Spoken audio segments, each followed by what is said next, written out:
Կտրիչ Ներսյանի հեռացումից հետո Հայաստանյան Առաքելական Սուրբ Եկեղեցու նորոգման իմ կողմից առաջարկված ճանապարհային քարտեզի երկրորդ կետը վերաբերվում է Հայաստանյան Առաքելական Սուրբ Եկեղեցու կանոնագրքի ընդունմանը եւ ուզում եմ ընդգծել, որ այս օրակարգը ըստ էության պաշտոնապես արձանագրված է հենց Մայրաթոռի կողմից 2011 թվականի նոյեմբերին Հայաստանի արտադրության նախարարությունում գրանցվել է Հայաստանյան Առաքելական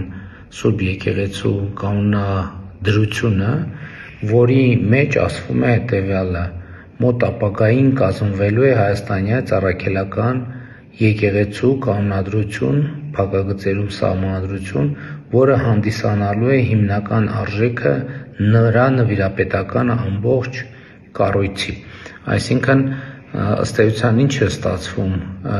Կտրիչ Ներսյանի կաթողիկոսի կարգավիճակում հայտնվելուց 12 տարի անց դեռևս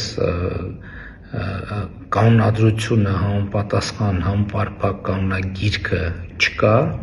եւ 2011 թվին ասում է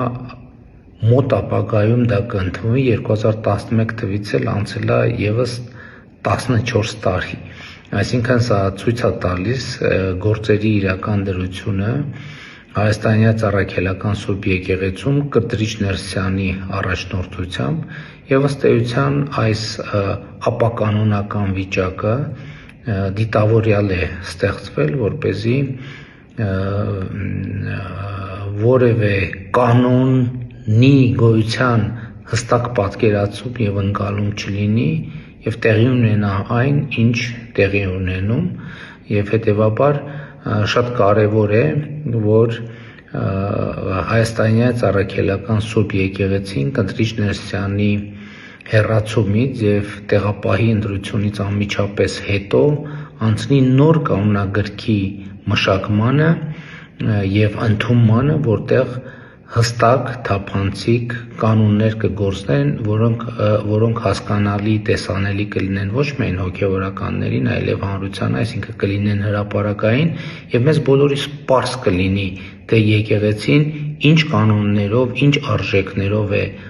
ապրում եւ որոնք են դրանց նկատմամբ հանրային եւ ոչ միայն հանրային, այլև ներքին վերահսկողության մեխանիզմները։ Հաջորդիվ ավելի մանրամասն որոշ նրբությունների կանդրադառնամ առաջիկայում։